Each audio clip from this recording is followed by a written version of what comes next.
using it, frankly. This program has been around for quite some time.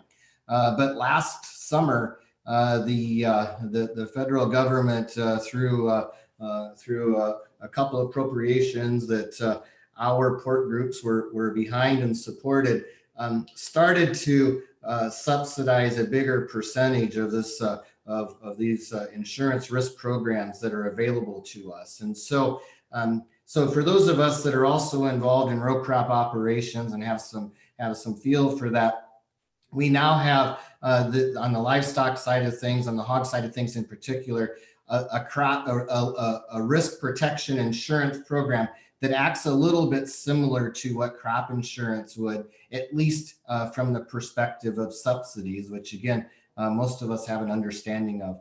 In the interest of introductions here, I would like to just take a second and just provide a little bit of background if I could.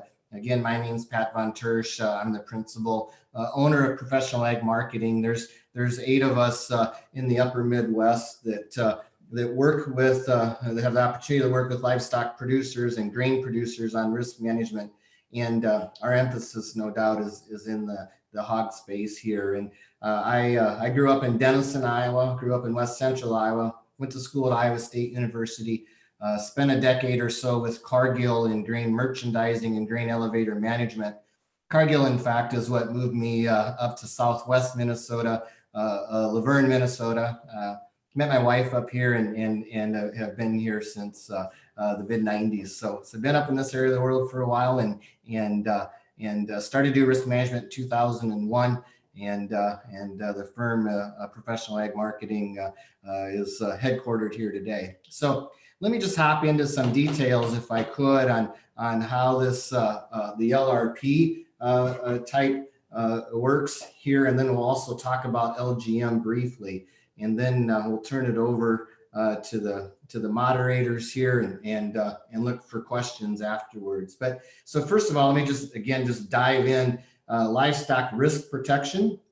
The producer picks the number of head that they would like to insure, and you have an option or choices on length of coverage. And so 1, 2, 3, 4, 5, 6, 7, 8, 9, 10 different choices now, which is a very recent change in the last 2 weeks. They just recently increased the endorsement length to 52 weeks. It stopped at 26 weeks through mid-Jan. So every afternoon, the LRP shows a quote for each one of these time segments reaching out to a year from now.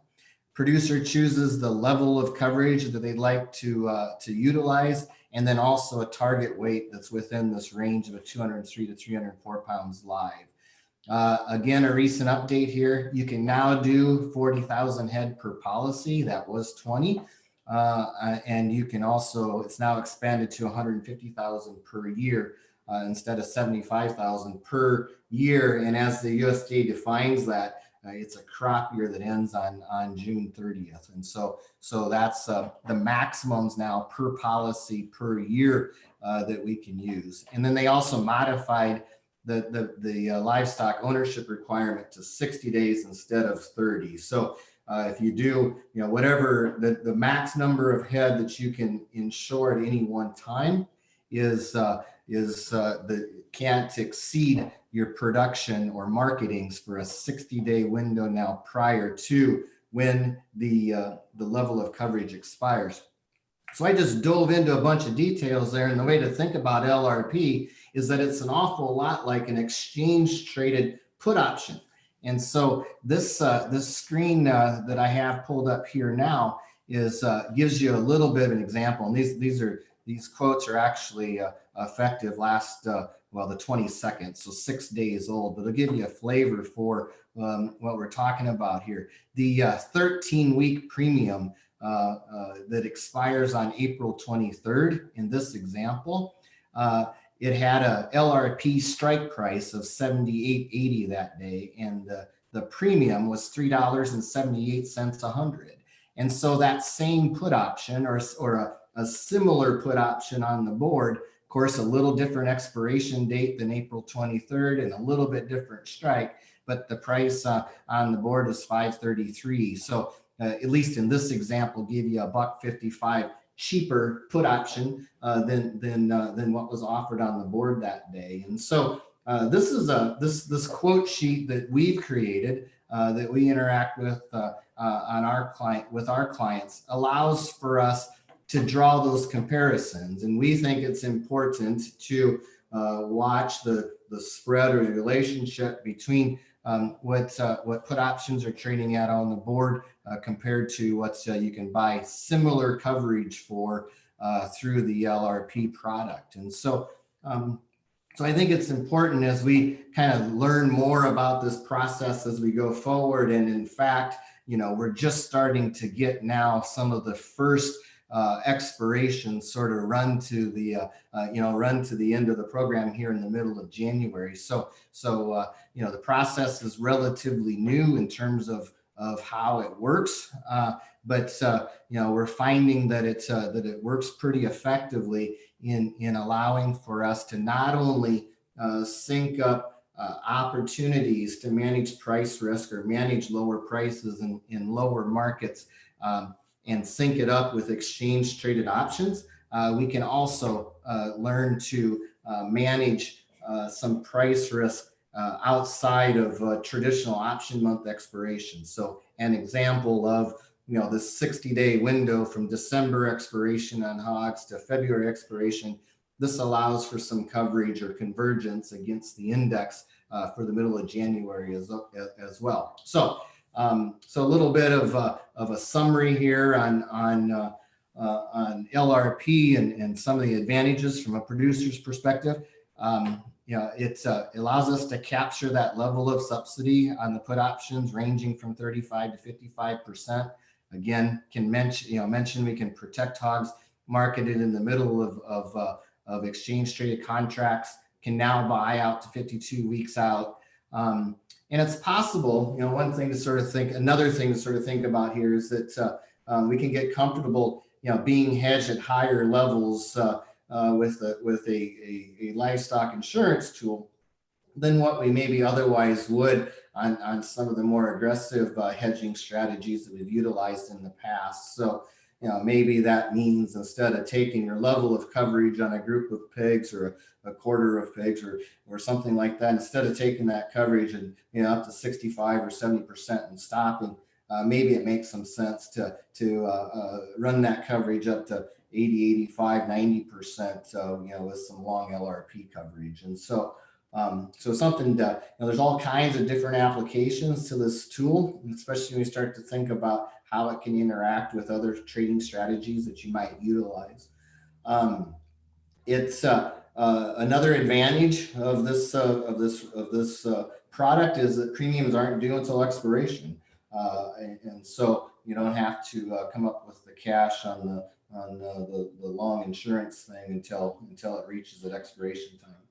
Kind of interesting how it works from an order entry perspective. We get the quotes 4:30 in the afternoon Central Time, and they have to be placed by 9 a.m. the next morning. And so there's really that window from 4:30 at night, prior night, to 9 o'clock next morning when you really have the opportunity to make a decision on that particular quote, and we'll get refreshed again that late afternoon. One thing to keep in mind from a disadvantage perspective is that once that product is purchased, you're done. It's not any different than a regular insurance policy with a time date on it. There isn't an opportunity for management within the LRP system once you've written the policy. I guess there would be some opportunity to offset by exchange if you're interested in doing so, but the policy itself is really on autopilot once it's written. All right, so this is, I won't spend a ton of time on this summary sheet here, but just wanted to provide a little bit of a flavor of the importance, I think, as you sort of integrate this particular tool into your marketing plan, the importance of making sure that we figured out a good way to sort of track that with the other risk profiles that you might have going on for your operation. The other tool that's being offered is LGM, Livestock Gross Margin. And just as a reminder, you can only do one or the other. If you're an LGM person, you can't be an LRP person, at least not for this crop year. So you got to pick one or the other. Livestock gross margin, think about that as a way to protect the historical crush. So LGM, livestock gross margin, essentially is buying corn culls, soybean culls, soybean meal culls, and then also buying hog puts. So it's defending the crush, whereas LRP, livestock risk protection, is just defending revenue, just defending you from lower hog prices. So that's the fundamental difference between the two. This too has been around for a while, but has recently become more attractive because of the subsidy levels that it enjoys. LGM offered once a month versus LRP offered more or less every day. LGM is offered on the first Friday of every month. So coincidentally, the last Friday of every month, excuse me. So coincidentally, this Friday is when we get refreshed quotes from Livestock Gross Margin. And instead of, in danger of diving into too much detail on this product, I think what I'd like to do is just show a little bit of a teaser here if I could. And this is the quotes from the last LGM quote that came out at the end of last month. And it's showing that it would defend an $80.80 per head gross margin for a premium cost of $6.86. So when I think about defending 80 bucks, and again, this is protecting corn and meal prices from moving higher, protecting hog values from moving lower at a rate, and defending $80.80. And for perspective, many of you have seen, our generic hog margin worksheet that that we send out of our office every day. But we have a tendency to sort of think about the opportunity on crush very similar to how LGM is showing that, meaning that what's your cost to raise a pig, everything outside of corn meal and DDGs, versus today's revenue. This sheet happened to be print last night, just to make the point, is showing a $4.50 per head margin as we look out over a 12-month crush. But what we're using there is we're assuming a $91 per head all-in expense outside of corn meal and DDGs. And so that $91 all expense minus corn, DDG, and meal, that's a similar number to the 80 bucks that this thing is defending, just in terms of thinking about what livestock gross margin defends for you. So it gives you the opportunity to engage in a product that allows for you to protect gross margin instead of just revenue.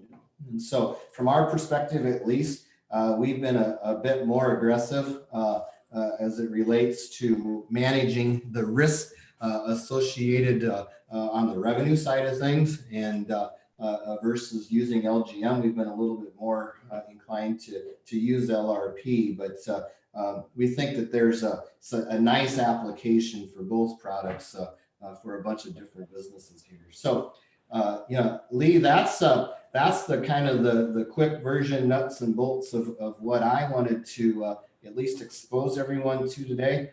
And looking forward to the opportunity to answer any questions after the other two presentations. Thank you very much, Pat, and thanks for taking that audible so well. We have a bunch of seasoned vets here on the panel.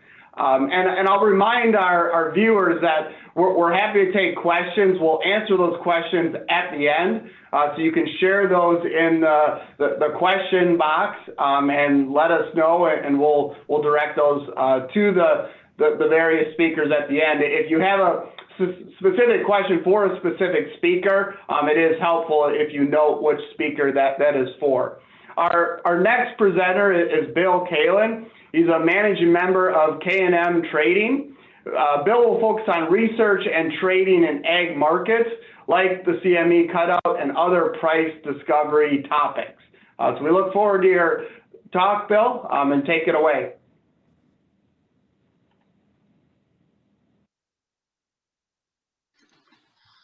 I want to start today by thanking the Iowa Pork Congress and all those that worked so hard to put this webinar together. While we all wish this could have been done in person, not having the conference at all would have prevented the exchange of ideas that we're going to have today. So once again, thank you to everyone who's worked so hard to make this happen. I was asked to speak today on price discovery and how and why the new CME pork cutout contract will play a role in enhancing it. While the issue of price discovery does not often rise to the top of most observers' list of critical issues, I contend that the lack of price discovery in today's hog and pork industry is causing issues that, if left unchecked, will alter the way the industry looks and operates well into the future. So as an outline for today's discussion, I'll break my thoughts into four main sections. Price discovery, first of all, what is it? Secondly, do we have it in today's swine industry? Thirdly, do we even need it? And if so, can we get it? So price discovery, what is it? I define price discovery as the process by which a fair market price is determined through interactions between buyers and sellers, ultimately matching supply and demand. The price that results oftentimes is an important reference price for that market or industry. Price discovery, do we have it in today's swine industry? I think the answer is definitely not in today's negotiated hog market. As this chart shows, our industry has seen a rapidly growing number of hogs being slaughtered in recent years, which most would conclude is a sign of a market where price discovery could easily take place. However, there are two trends that have had a material impact on the inability of the negotiated hog market to thrive, and importantly, provide a platform for price discovery. First, as this chart suggests, we have a growing number of hogs being slaughtered in the hands of the packers themselves. In recent years, we've had several packing plants built or actually change hands, and almost all of them have been built or bought by producer groups. Now, this chart indicates that at this time, 40% of the barrels and gilts that are slaughtered are in the hands of the packers themselves, and by definition, these hogs don't transact in a fair negotiated open market.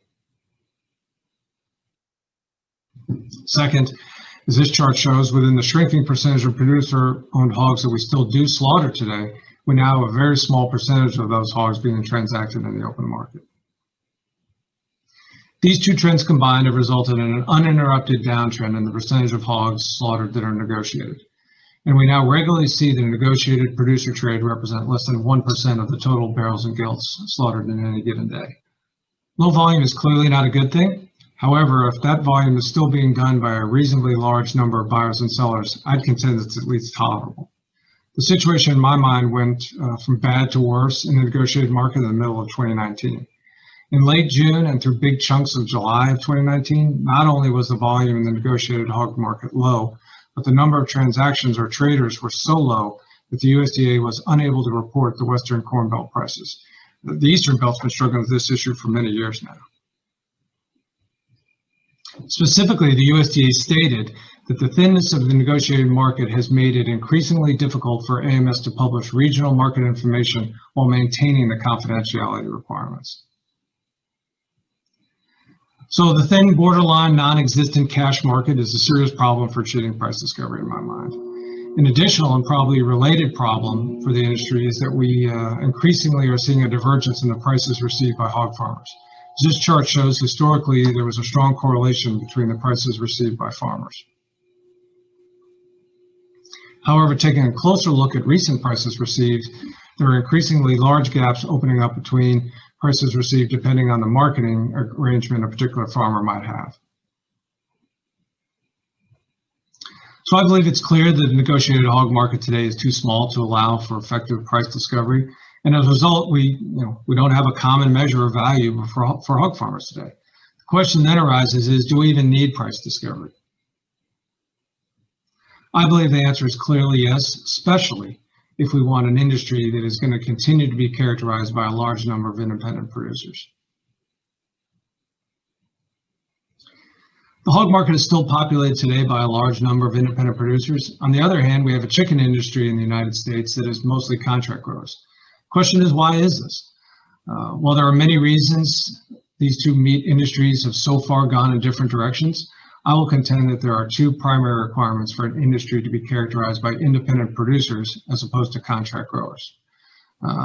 First, you need a clear and transparent transaction price for livestock if you're going to have an independent producer selling to an independent packer. And secondly, and maybe more importantly, you need access to independent capital and effective risk management tools. Like I said, there are many variables at work, but I would suggest that the lack of price discovery and the lack of clear, consistent, and common prices for hogs have been strong drivers of the historic trend towards a larger and larger percentage of the hogs being in the hands of the packers themselves. So I believe that industry needs to have a price that can establish value, and economic signals can be sent in a clear, consistent, and transparent manner. I hope I've established why I believe the negotiated hog market can't perform this function. The question becomes, is price discovery even possible in today's industry? I believe the answer is yes, and I believe the best candidate to fill this role in today's industry is the negotiated pork cutout.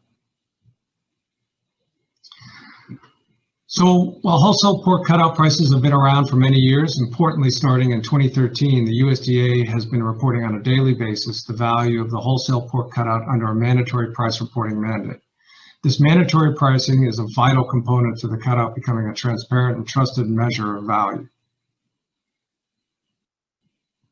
The volume traded in the pork cutout has been relatively stable, and compared to the negotiated hog market is relatively large at 6 to 7 times the size. Also, I'll note that the negotiated pork represents about 25% of all wholesale pork that trades. This compares to 1% or less in the negotiated hog market. I mentioned earlier risk management and access to independent capital as key parts of allowing producers to remain independent. And in early December of last year, the CME listed a contract tied to the USDA daily negotiated pork cutout. Specifically, the contract is tied to the USDA mandatory cutout report, LMPK 602. It settles to an index, which is a 5-day average of this cutout. And importantly, is the same size, has the same tick value, settlement months as the lean hog contract. I have limited time in this presentation, but more information on the cutout contract and how it can be used can be found on the CME website. And I encourage everyone to learn about this new tool and make all efforts to use it. I personally think it's an important part of the future of this. To me, the listing of the contract itself strengthens the case for adopting the cutout as the market for price discovery in today's swine industry, and itself is a reflection of how important the cutout price metric already is. The current CME lean hog index increasingly struggles to be a useful tool for today's industry for 2 primary reasons. Number one, it's still largely tied to a market, the negotiated hog market, that, as I pointed out earlier, is no longer liquid enough to provide accurate prices. And secondly, the lean hog index lacks transparency as a growing, but importantly uncertain amount of the index is tied to the pork cutout itself. The bottom line is that these issues, combined with the fact that the industry has no common transaction price, have combined to significantly reduce the lean hog contract's usefulness as a risk management tool. So in summary, the negotiated hog market can no longer be relied on to provide price discovery in today's hog and pork industry. This issue has been a growing issue for the swine industry for a long time. And while there have been endless calls and futile attempts to reverse the trend, recent developments indicates to me that in all likelihood we've reached the point of no return. Second, price discovery, or a benchmark price, is necessary if the industry is going to remain populated by independent producers. We need price discovery, and we need a common measure of value. No common measure of value leaves the industry going in too many directions and never allows it to speak with one voice around issues related to livestock marketing. The negotiated pork cutout is a logical market where price discovery occurs in today's hog and pork industry. By my math, in excess of 60% of the barrels and gilts that die in today's industry are already using the cutout to determine their value, and this number is only likely to grow in the future. Finally, the negotiated pork cutout and the CME index, CME contract based on it should swiftly be adopted as the dominant benchmark and risk management tool in today's hog and pork industry. I understand that the negotiated cutout is not perfect, and there will be those that point to things like it doesn't reflect values of products sold forward, product that's sold exports, or formula, or offal values. That said, it is vastly superior in terms of liquidity relative to the negotiated hog market, and frankly speaking, is all we have. I also understand that while it will take time for the volume and open interest in the cutout contract to reach levels that are sufficient for it to be a tool for the whole industry. With all of that said, the cutout and a futures contract tied to it provide meaningfully more transparent, consistent and valuable information of what the true value of the livestock the industry produces today is. And I encourage everyone in the industry, whether it be packers, producers, active specs, or passive commodity indexes, to do their part to use the new contract. I frankly believe its success or lack thereof will play a pivotal role in shaping how the industry looks well into the future. So with that said, I'll stop, but want to thank again everyone who's made this webinar possible, and I look forward to answering any questions you might have.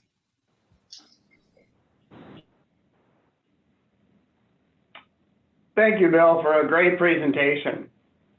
Our final panelist is Tim Hughes. Tim is a member of CIH management team who also leads the Hog Margin Management team. He'll talk about how pig farmers can identify margin opportunities and manage risk. Welcome, Tim.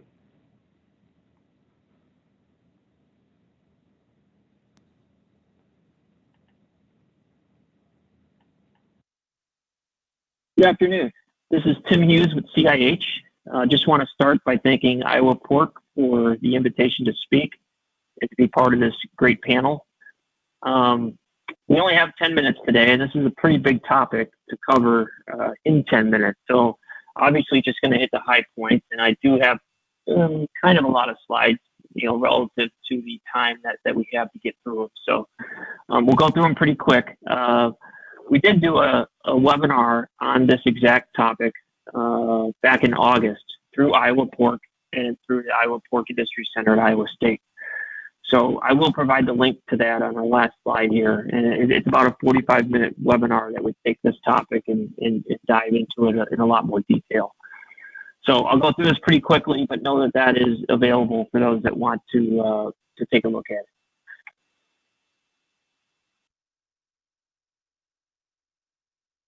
So today we're going to look at basically three different analysis tools that we've developed at CIH in order to help our clients better understand how their contract stacks up to the industry. The centerpiece of this will be the USDA Swine Contract Library. But first we're going to take a look at why it is so important these days to know this information. And through our cash contract analysis tool, that gives you kind of the revenue side or the historical side of how your contract has performed. Then we'll take a look at the USDA Swine Contract Library and the tool we built to help query that information, as well as the Hog Net Price Distribution. The difference between those two is that the USDA Swine Contract Library is kind of theoretical in nature. It gives you the contracts that pigs are being delivered upon. What the Hog Net Price Distribution does is it takes that and puts it into a real application, because the Hog Net Price Distribution will give you the exact price within $2 buckets of how much each pig that was processed on a specific day or over history has been paid. So those would be the three quick high points that we'll hit on today. So first off is, why is this so important? And why has it become even more important? And the reason for that is, the bottom line is that cutout and negotiated cash hogs have continued to diverge pretty much every year since 2014. Last year being the biggest divergence, as you can see in this chart. What this is showing you is that prior to last year, if you look at, say, May, the highest difference between national cash and cutout would have been about $12 per hundredweight. In May of last year, that rallied to about almost $80 per hundredweight difference. It created this massive gap between what producers are being paid based off of their contract, whether it was based off cash or cutout or a combination of the two. To illustrate that, we're going to take a look at two different operations. We're going to assume that each produces 30,000 head per year. Operation 1 will deliver all their pigs against national negotiated cash plus 350. We'll say that that's their hog supply agreement. Operation 2 will be delivering pigs into a contract that's 90% of cutout. Okay.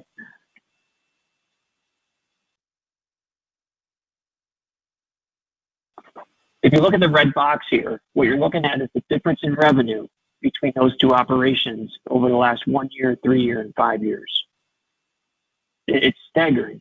just in the last 1 year alone, someone getting paid 90% of cutout has been paid roughly $1.15 million more on a 30,000 head operation than someone delivering into national cash plus 350. On the 3 years, it's 1.8 million, and on the 5 year, it's north of 2.5 million, or over $500,000 per year.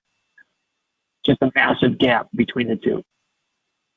Could have the same input costs, could have the same quality pigs, could be neighbors, and that would be the difference in the revenue stream.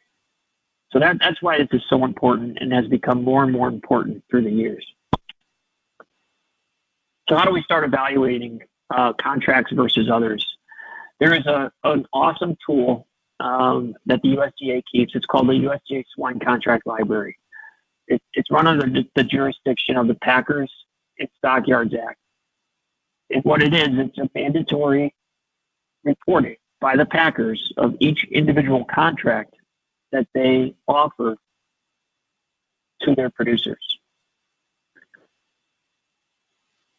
And it's important to keep in mind the intent of this. You know, this started all the way back, and I believe it was 2000. And the Swine Contract Library, as you can see here, is intended to aid the price discovery process and provide equal access to market information for all market participants. It was built for you as a producer to know, and for packers to know what contracts are out there and being delivered upon at any current time. Problem is that not a whole lot of producers know about it. And very few that I work with knew about it even just a year ago or 2 years ago. So what we did is we took that library, downloaded all of the contracts in it. You're looking at north of 1,000 contracts. So it did take quite some time to build this, but what we did is build a tool in order to query it. Okay, so what you're looking at here is a bar chart. On the left hand or right axis would be the amount of contracts that were delivered upon, or that are out there, not necessarily delivered upon in this day, but are out there in the Swine Contract Library that would equate to each price point on this chart. So for instance, ISN plus 270, that contract on Monday would have paid $57 per hundredweight. And you can see that there's a pretty big area or quantity of contracts in this one area. And then there's a little bit of a lull, right? And then you've got this other little mountain, and then you've got this little hill over here on the right. What these, for the most part, are down here would probably be contracts based off negotiated cash. What you're going to have in the middle here are probably contracts based off of the CME index and or some sort of blend of cash cut out. And then this little hill up here on the right, those will probably be contracts that are based off cutout. And look at the disparity of the price that were paid for pigs based on the contracts in the library. Again, it doesn't mean that all of these contracts were delivered upon on Monday. It just means that if you take all of the contracts on Monday that exist, if they were delivered upon, this would be the price distribution. You know, so someone has a contract out there that would have paid 41 cents per hundredweight and someone 85. And that would have been just a snapshot for that one day on Monday.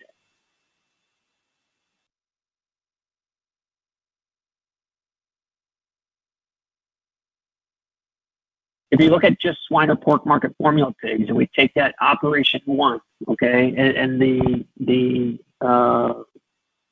pigs that were delivered against that contract on Monday, national plus 350 on Monday would have been 60 cents per hundredweight, okay.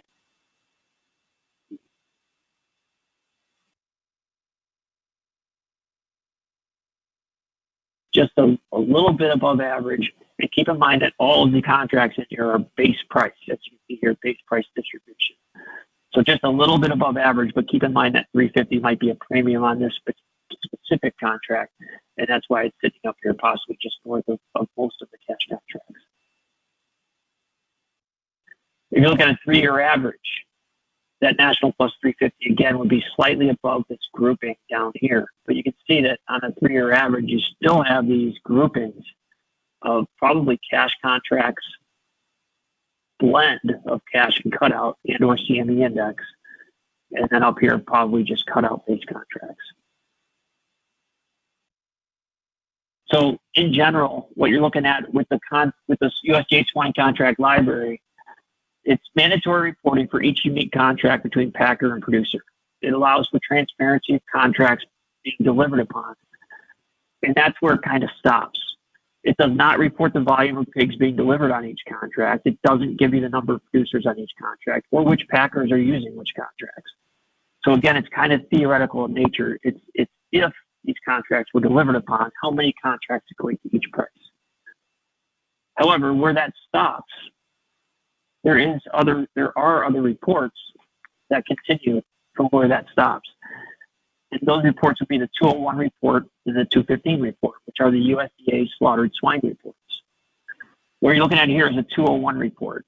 And what I'm going to show you is that, what I'm going to show you is that the average net price of $67.19 on Monday's kill, Tuesday's report, for swine or pork market formula pigs, and this is the biggest grouping of pigs, was $67.19. So that gives you the 201 gives you the average, the high, and the low, right? What it doesn't give you is any more specifics than that. And that's where the 215 report picks up.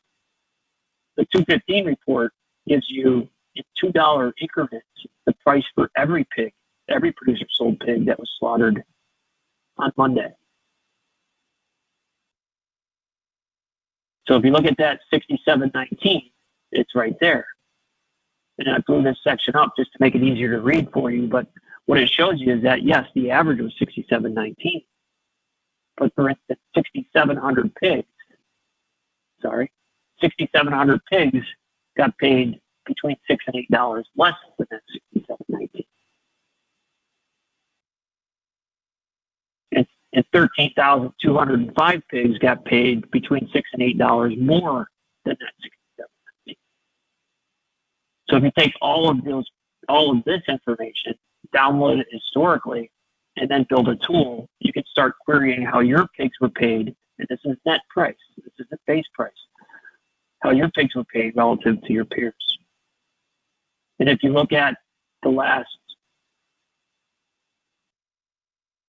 day, okay, just beyond 126, you're looking at that national plus 350 contract paying at $60 per hundredweight. That's about $7 less than you saw as the average for all swine or pork market formula pigs. And you can see here the amount of pigs on the y-axis. You can see the amount of pigs that were killed within each $2 bucket. So 22,500 pigs that were swine or pork market formula pigs received about $66 per hundredweight. This contract, national plus 350 at $60 per hundredweight. There you can see that 6,700 pigs.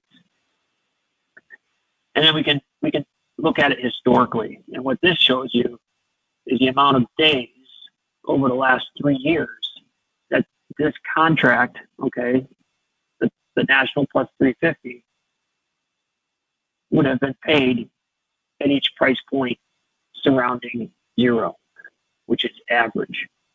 So to be more specific, 137 times in the last 3 years, national plus 350 was paid $4 below the average price for all pigs.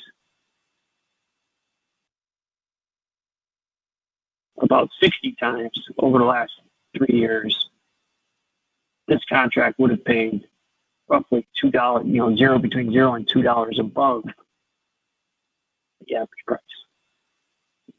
So again, it gives you a lot more granularity on how your contract has actually performed relative to your peers over the course of the last 1, 3, 5 years.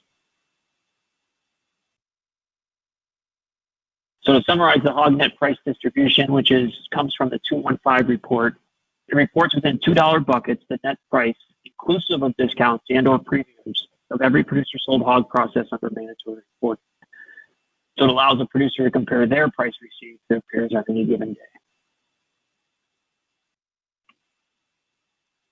So in summary, again, I know we went through this pretty quickly, and you can tell that we only scratched the surface, but hog supply agreements have become more and more diverse and critical to producer success. USDA does not have the information, or I'm sorry, does have the information available to allow for transparency of contracts and the necessary information for all producers. Now, there's a few things that we don't have time to touch on today, and those would be, that the cash contract analysis involves more than just price.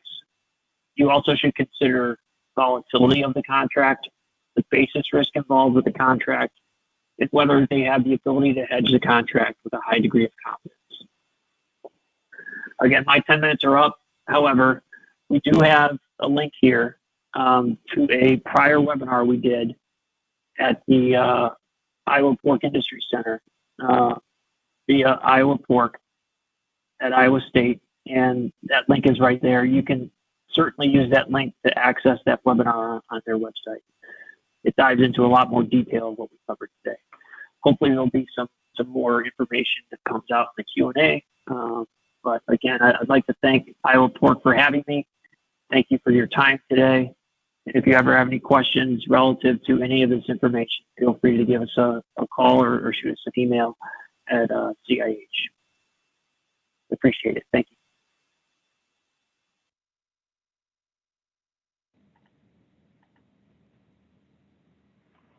Thank you all for those really great presentations. I'll ask our presenters now to all turn on their video as well as audio, and we'll begin our question and answer part of this session. So now from our viewers, this is the time to ask your questions. Please type them in the Q&A box. We'll try to get through the questions you have, but depending on how many, we'll try to get through them with the time that we have. So there is a question already, and I'll direct this at Bill. So the question is, how does a producer that uses the lean index for a packer agreement use the cutout contract to now manage risk? Yeah, so first of all, thanks again, and thanks for the other presenters. I mean, it was a lot of information there, and I know hopefully everyone found it useful. So again, I think it's important to take a look at the structure of the industry. As I pointed out, I mean, 40% of the pigs anymore are in the hands of packer owned themselves, and by definition don't transact in a negotiated market. I mean, so they're already buying corn and meal and selling pork. That section of the industry, which is 40%, is already 100% cut out, as opposed to some compilation of both, which is what the CME index represents. And then within the CME index, by my math, it's somewhere between 40 and 50% of the CME index is comprised of pigs that are in some way, shape, or form priced off the cutout already. The important thing, I think, for the industry is when you put those two things together, as I said earlier, 60% of the pigs that die in the country today are already using the pork cutout as the primary price discovery or value mechanism.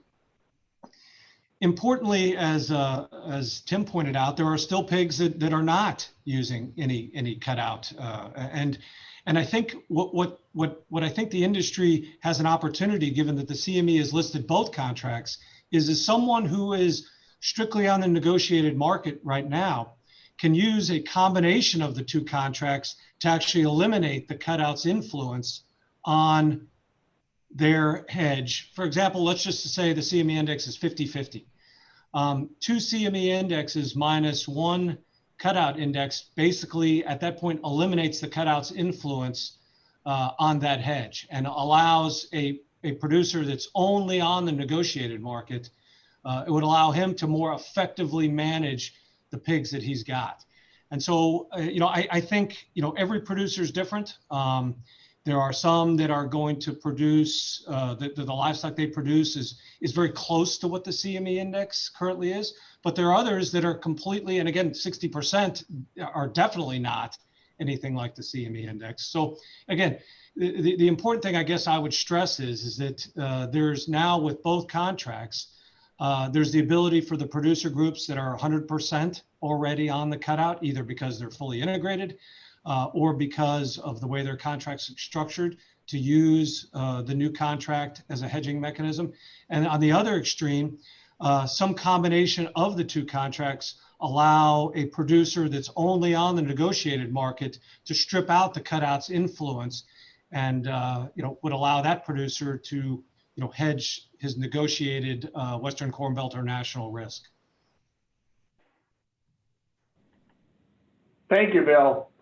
We had a question come in, and Pat had answered part of it, but there was a follow-up. So the question was, what are the max dollars that can be placed per month or per producer for the LRP insurance? And the answer was 40,000 head or 60 days of marketing, whichever is lower. And so, Pat, just to confirm that it's a total of 40,000 head per month can be protected via these insurance products, right?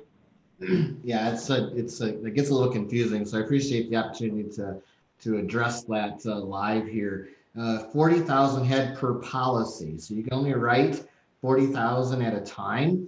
And that number also cannot exceed now 60 days worth of marketing. And so the previous 60 days from the expiration day of the LRP product, you have to be able to demonstrate that you can deliver that many pigs during that time frame. So 40,000 per policy written, and not to exceed 60 days of marketing.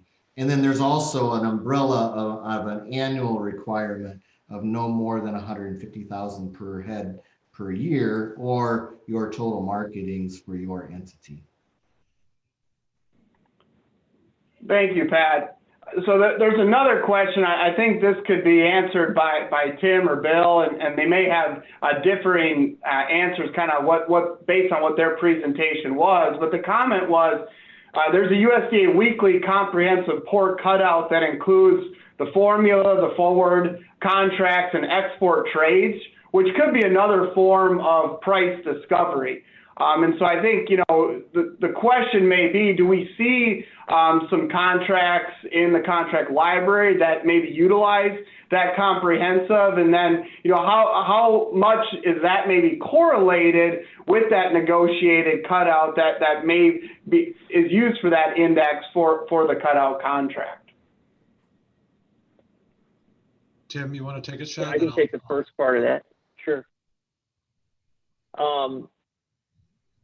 Well, first of all, that is a good observation, and the comprehensive cutout is a tool that could become part of the price discovery over the course of the next several years. But the problem with it, as far as how new it is, wouldn't allow for much of a history of it. I believe it was April of 2019. Bill, correct me if I'm wrong, but right around April of 2019 that the comprehensive cutout started. It does have a high correlation to the negotiated, but it certainly fluctuates. We've seen anywhere from about $5 under to $5 over. It does have a little bit of a lag to it because it does include some formula pricing that may have lag, as well as export pricing that might lag off of the negotiated. So I think in the future, we certainly could see the comprehensive cutout become a bigger part of price discovery. But I think at this point, it's probably just too new to use. And I don't know if you would agree with that, Bill, but yeah, I really can't add much to it. I wish, if we just look at the sister industry, the beef industry industry's had a comprehensive beef cutout for a number of years.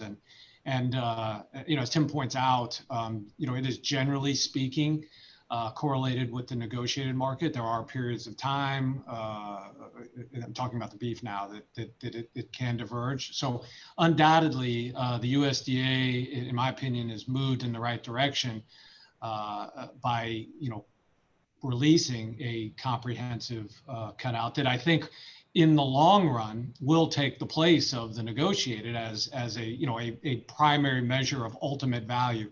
At the end of the day, the industry value is defined by how much pork we can sell at a given dollar amount. Frankly speaking, everything else is how the pie is going to be cut up. So the industry, in my opinion, is best served seeking ways to figure out how to expand the overall value of the pork that's sold out there. And the negotiated cutout is whether it be beef or pork, is the best tool we have for understanding what that value is doing on a quasi real-time basis. So undoubtedly, in the long run, it'll play a bigger role. Unfortunately, given its limited history, it's a work in progress. Thank you, guys. Those great, insightful answers to that. We got a general question for anyone, and I think all three of you would be great to hear your perspective. But when you talk to pork producers, do you sense a willingness to change up their risk management strategy from what they have traditionally done? And I think really what we've experienced here in the last 10 to 12 months, maybe highlights the need to reevaluate some of those strategies and the importance in doing that. I can go first there. I can tell you, not surprisingly, I don't think that the guys and gals that are left in this industry, that's one of the best things that they can do is adapt to changes. And it doesn't matter if it's managing risk or managing production or figuring out the best way to be as productive as they can. So no question about it.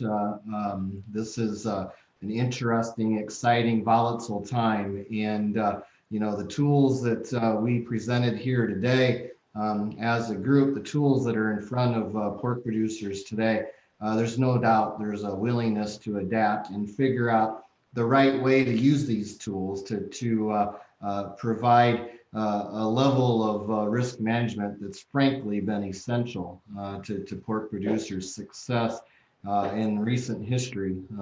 And so absolutely, very willing to adapt to change and a tremendous opportunity in front of us to figure it out and do it well. I'll just 100% agree. Yeah.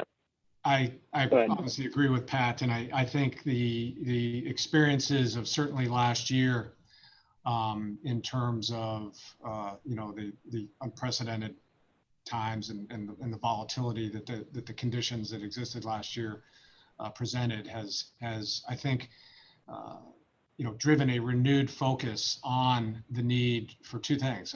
Number one, risk management, but number two, understanding really what the contract you have is and how it relates to the risk management tool you're using. And last year I think highlighted and certainly Tim's presentation illustrated that the CME index is one price, but there's a litany of pigs out there that are anything but the CME index in terms of the composition, in terms of the value that those producers get. And so I think more than anything, what the sense I get from the producer community is that, understanding, what contract you have and how it correlates, and, call it basis, call it whatever you like, how that contract or that hedge is likely to perform. The final thing I'll add is that I think it's important. I'm just going to say this again, that the industry seeks some sort of common measure of value.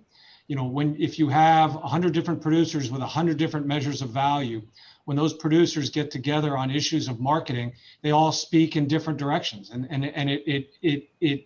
it presents a problem in terms of, when you do go to places like the USDA and lobby them for certain things, if everyone's wanting something different, it's going to be difficult to ever achieve some common goal. And I think that seeking some, just because a negotiated pork cutout is, quote, the benchmark, doesn't prevent people from negotiating their hogs in an open market. It's just the benchmark that they start the negotiation at is different. And I just think that, you know, the sense that I get from the industry is that more and more a need for a common benchmark is growing. Yeah. And I'll just add, as a, you know, to finish it off the topic, we are already seeing a big shift in what our clients are using, and the positive feedback and the positive momentum that is building from both the insurance products as well as the cutout contract at the CME. We've seen a big adaptation from our clients already in their risk management programs, and positive results already, to be honest. So certainly that's the case across the board. Thank you, gentlemen, for all your great presentations and great comments to the questions we have. We are converting.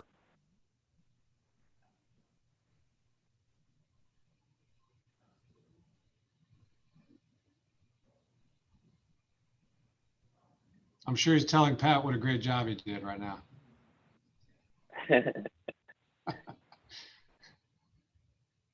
Yeah, we lost your audio, Lee.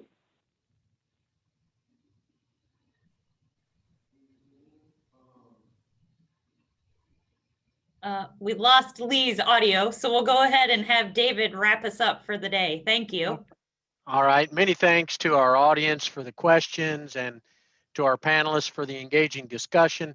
And Lee, thanks to you as well for your expertise and for moderating the session. And from my perspective, if there's a take-home message here, I think it's the fact that even though we're all looking at the same market, there are multiple ways and places to mitigate price risks. You all likely have varying degrees of risk tolerance. So I think there have been various opportunities spoken about here today for everyone to grab a hold of, depending on where you land on that risk tolerance spectrum. You all took the first step, the first proactive step in listening to this session today. So I now challenge each of you to take that next step and dig deeper into your business to find your cost savings that can result in the increased profits for your business. Consider today's speakers as provoking you to dig deeper, and don't hesitate to reach out to take that next step. And before we let you go for the day, we want to remind you about the final hours for the Iowa Pork Foundation Scholarship Auction, Dollars for Swine Scholars. It will close at 8 p.m. tonight. The auction funds scholarships to support future professionals in the pork industry. Last year, the auction funded 23 scholarships. Help us support our youth through scholarships by supporting the auction. There are many great items and opportunities for cash donations as well. And for more information, go to iowapork.org and look for the Dollars for Swine Scholars link. But one, two, or more, buy one or two or more items, there's no limit. Your dollars will make a difference. Thank you for joining us today for the 49th Iowa Pork Congress. Please enjoy your day and hashtag put more pork on your fork. Thank you all. Thank you.